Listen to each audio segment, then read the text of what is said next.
حلیمہ ستار کوئی خوبصورت پری پیکر نہ تھی۔ سانولی سی رنگت، بھدی سی جسامت، گھنگریالے بال، چھوٹا سا قد، وہ اپنی آواز کے سحر میں سب کو گرفتار کر لیا کرتی تھی۔ نیٹ پر چیٹنگ کرنا اس کا محبوب مشغلہ تھا۔ سیل فون تو میرے پاس گزشتہ 4 برس سے تھا۔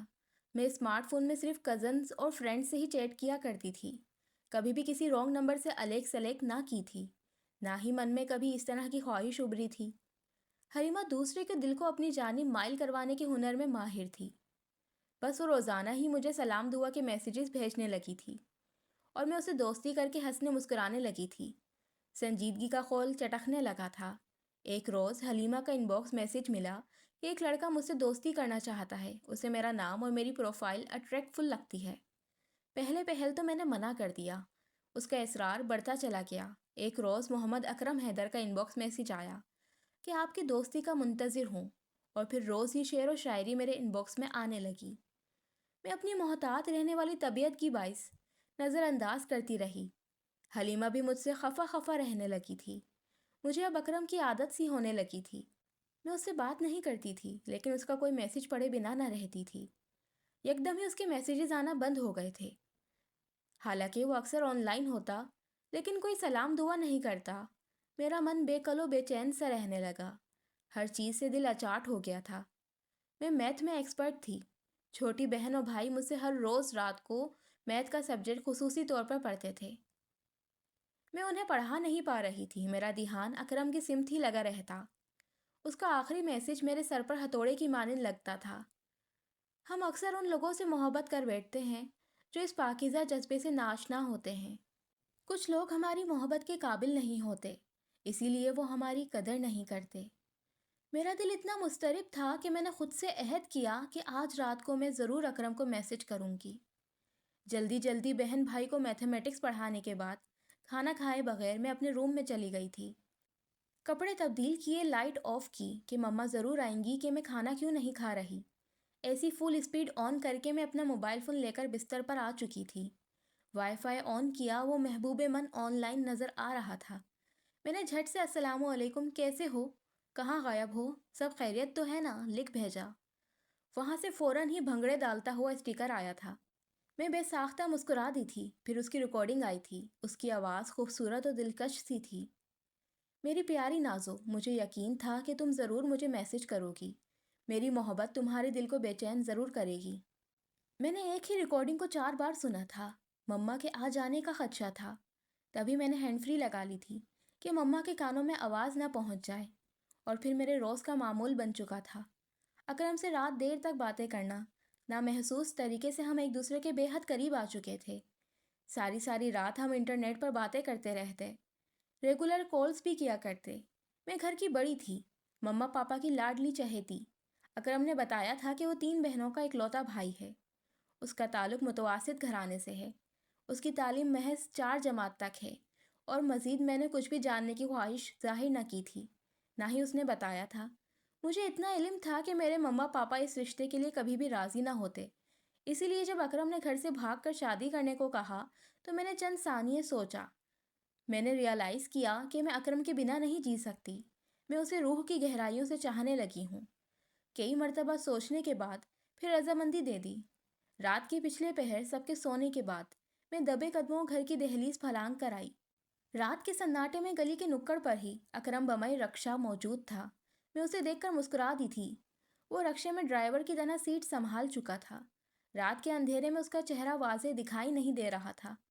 وہ خاموش بھی تھا۔ میرا دل زوروں سے دھڑک رہا تھا۔ دل کچھ غلط ہونے کی گواہی دے رہا تھا، جسے میں مسلسل نظر انداز کر رہی تھی اور درود شریف بکثرت پڑھ رہی تھی۔ اکرم نے ایک سنسان گلی میں رکشا روک کر مجھے اترنے کو کہا۔ میں ناسمجھی والی کیفیت میں گھری تھی۔ میں بنا سوچے سمجھے رکشے سے اتری تھی۔ میری سمجھ میں کچھ نہیں آ رہا تھا کہ میں کیا کر رہی ہوں یا میرے ساتھ کیا ہونے والا ہے۔ سامنے سے 2 لڑکے آ رہے تھے جن کے دیکھنے کے انداز سے مجھے الجھن ہو رہی تھی۔ وہ باغور میرا سر سے پیر تک معائنہ کر رہے تھے۔ واہ ہیرے، کیا ہیرا لایا ہے! حیرت ہے، رکشا ڈرائیور بھی امیر زادیوں کو محبت کے جال میں پھنسا سکتے ہیں۔ ایک لڑکا خباثت سے بولا تھا۔ میرے تو اوساں خطا ہو گئے تھے۔ میرا دل تیز رفتاری سے دھڑک رہا تھا۔ کچھ غلط ہو جانے کا سائرن میرے اندر بج رہا تھا، اور یکدم ہی میرے اندر اتنی طاقت آ گئی کہ بنا سوچے سمجھے میں نے لمحہ نہیں لگایا، اکرم ان لڑکوں سے مجھے فروخت کر کے ماضا وصول کر رہا تھا۔ میں سرپٹ وہاں سے دوڑنے لگی تھی اور آج صبح فجر سے میں اس پارک میں بیٹھی ہوں۔ سارا دن ہو گیا، لوگ آس پاس سے گزرتے گئے، کسی نے بھی رک کر حال نہ پوچھا۔ میرا موبائل آف ہے، نہ گھر فون کر سکی نہ جا سکی، کیونکہ میرے پیسے اکرم نے لے لیے تھے اور میں پگلی 100 روپے بھی اپنے پاس نہ رکھ سکی۔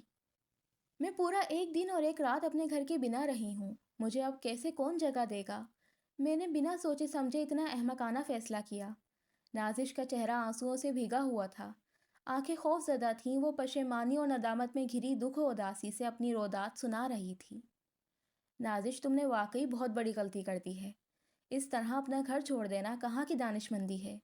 لیکن ہم بیوقوف لڑکیاں محبت کے ریشمی دھاگوں میں الجھ کر یہ بیوقوفی کر جاتی ہیں اور تمام عمر پچھتاوے میں گزار دیتی ہیں۔ عائشہ کا لب و لہجہ تعصب بھرا تھا۔ عائشہ یار گھر چلو، کتنی واک کرنی ہے؟ زہیب اسے سنگی بینچ پر بیٹھا دیکھ کر سیدھا وہاں ہی چلا آیا تھا۔ چلتے ہیں، عائشہ دھیرے سے بولی تھی۔ نازش میرے گھر چلو، عائشہ نے اسے پکارا تھا۔ زہیب نے آئی برو سکیڑی تھی۔ آپی مجھے میرے گھر جانا ہے، وہ رندھی ہوئی آواز میں بولی تھی۔ نازش ابھی تو چلو، اور ظاہر سی بات ہے کہ تم نے اپنے گھر ہی جانا ہے، میں کب تک اپنے گھر میں روک سکتی ہوں؟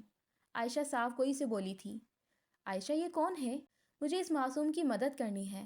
یہ نادانی میں گھر کی دہلیز عبور کر گئی تھی، ہمیں اس کے گھر اسے باعزت طریقے سے پہنچانا ہے۔ عائشہ مجھے تمہاری یہی خوبی بے حد پسند ہے کہ تم ہر ایک کی مدد کرتی ہو، ہر ایک کا بھلا چاہتی ہو۔ زہیب فرتے جذبات سے مسکرا کر بولا تھا۔ نازش دونوں کو ہنستا مسکراتا دیکھ رہی تھی۔ رات کے 2 بج رہے تھے، سڑکوں پر سناٹا تھا، اکا دکا ہی گاڑی نظر آ رہی تھی۔ سیاہ تارکول کی سڑک اسٹریٹ لائٹوں کی روشنی میں چمک رہی تھی۔ نازش دل ہی دل میں درود شریف کا ورد کر رہی تھی۔ تھوڑی ہی دیر میں زہیب نازش کے بتائے گئے پتے پر موجود تھا۔ نازش اپنی ہی گلی میں خوف زدہ سی کھڑی تھی، من مضطرب تھا۔ عائشہ نے اس کی ہمت بڑھائی تھی۔ نازش، اتنی رات کو اگر ہم ڈور بیل بجائیں گے تو گھر والے خوف زدہ ہوں گے کہ کون ہے۔ بہتر ہے کہ تم اپنی مما کو یا پپا کو آواز لگاؤ۔ مما، گیٹ کھولیے، نازش نے بیل بجانے کے بعد نحیف سی آواز میں پکارا تھا۔ نازش تو مر گئی ہے ہمارے لیے، سمینہ بیگم رندھی ہوئی آواز میں بولی تھی۔ پلیز گیٹ کھولیے، عائشہ نے جھٹ آواز دی تھی۔ سمینہ گیٹ کھولو، عارف صاحب فوراً بولے تھے۔ پپا، گیٹ کھولتے ہی نازش باپ کے گلے لگ کر رونے لگی۔ نازش بیٹا، تم کہاں چلی گئی تھیں؟ تمہیں ہر جگہ ڈھونڈا، کالج، کوچنگ سینٹر، تمہاری دوستوں کے گھر، تم کہیں نہیں ملی۔ پورا محلہ اور خاندان تمہاری کردار کشی کرتا رہا اور ہم صفائیاں دیتے رہے کہ ہمیں اپنی بچی پر اعتبار ہے، وہ مر سکتی ہے، ہمارا سر شرم سے جھکا نہیں سکتی ہے، ہمیں اپنی تربیت پر بھروسہ ہے، زمانے کا کام ہی تہمت لگانا ہے۔ عارف صاحب بے قراری سے بولے تھے۔ بھائی، آپ کی بیٹی کو 2 لڑکوں نے اغوا کر لیا تھا، مقامی پارک میں اس لڑکی کا سودا کر رہے تھے۔ یہ میرے شوہر بچوں کو پارک لے کر گئے تھے، یہ لڑکی خود کو بڑی مشکل سے ان لوگوں سے بچا کر بھاگی تھی۔ اتنے میں بھی وہاں پہنچ گئی تھی۔ یہ لڑکی بینچ پر بیٹھی زاروں قطار رو رہی تھی، اس معصوم بچی کی ایک ہی پکار تھی، مجھے مما پاپا کے پاس جانا ہے۔ یہ اتنی سہمی اور ڈری ہوئی تھی کہ مجھے بھی بڑی دقتوں سے سچائی سے آگاہ کیا تھا۔ ہائے میری معصوم بچی! عارف، ہمارے اللہ نے ہماری کسی نیکی کے صدقے ہماری بچی کو ہر طرح کے نقصان سے محفوظ رکھا۔ ہم آپ کا شکریہ کس طرح ادا کریں؟ دلی دعائیں آپ جیسے فرشتوں کے نام، جس نے میری بچی کو بحفاظت مجھ تک پہنچایا۔ سمینہ بیگم نازش کو گلے لگائے روتے ہوئے کہہ رہی تھیں۔ ارے اس طرح نہ کہیے، یہ تو ہمارا فرض تھا۔ آج ہم کسی کی عزت کی حفاظت کریں گے تو کل کو کوئی ہماری عزت کی حفاظت کرے گا۔ زہیب مسکرا کر بولا۔ مما، یہ میری آپی اور بھیا ہیں۔ نازش کی آواز رونے کی وجہ سے بھاری ہو گئی تھی۔ ہاں بیٹا، کیوں نہیں، اور آپ لوگ اندر تو آئیے، سمینہ بیگم انہیں گیٹ پر ہی کھڑا دیکھ کر خجل سی بولی تھیں۔ ارے نہیں، بہت ٹائم ہو گیا ہے، اب گھر جانا ہے، پھر کبھی انشاءاللہ پاک، عائشہ شائستگی سے بولی تھی اور پھر الوداعی کلمات ادا کر کے رخصت ہو گئی تھی۔ عائشہ تم عظیم ہو۔ گاڑی روڈ پر تیز دوڑ رہی تھی۔ زہیب نے ستائشی انداز میں کہا تھا۔ زہیب، میں نے کوئی عظیم کام نہیں کیا، بس نادان لڑکی کو راہ راست پر لائی ہوں۔ عائشہ، یہ 8ویں لڑکی ہے جسے ہم نے بحفاظت اس کے گھر پہنچایا ہے۔ زہیب، تمہیں معلوم ہے کہ میں کمرے میں بیٹھی، پارک میں بینچوں پر بیٹھی لڑکیوں کو کئی مرتبہ روتے ہوئے دیکھ چکی ہوں، کبھی ان کی مدد کرنے کا حوصلہ نہیں کر پاتی، لیکن تم نے ساتھ دیا اور یہ ممکن ہو سکا۔ زہیب، ہمارا معاشرہ بہت بگڑ چکا ہے، تباہی و بربادی کے دہانے پر کھڑا ہے۔ ہمارے ہر دوسرے گھر میں موجود نابالغ لڑکی فون پر ہونے والی 2 روز کی محبت کی خاطر اپنے خاندان کی 200 سال سے بنی ہوئی عزت کو 2 پل میں رسوا کر دیتی ہے، اور اس لڑکی کو سوائے ذلت اور رسوائی کے کچھ نہیں ملتا۔ نادان لڑکیوں کو یہ نہیں پتا کہ رشتے اس طرح نہیں بنتے۔ یہ محبت کا دم بھرنے والے اپنی محبت کو 4 پیسوں کے عوض فروخت کر دیتے ہیں۔ بنت ہوا کی عزت پامال ہوتی ہے۔ ماں باپ جوان بچی کے اس طرح گھر چھوڑ کر چلے جانے پر غم سے نڈھال ہوتے ہیں۔ عائشہ کرب و تکلیف سے کہہ رہی تھی، اس کی آنکھوں کے نرم گوشے نم ہو رہے تھے۔ حساس دل اللہ پاک کا تحفہ خاص ہے۔ اپنے بارے میں تو سبھی سوچتے ہیں، اپنے سے زیادہ دوسروں کی فکر کرنے والے لوگ ہی مہربان ہستی کہلاتے ہیں۔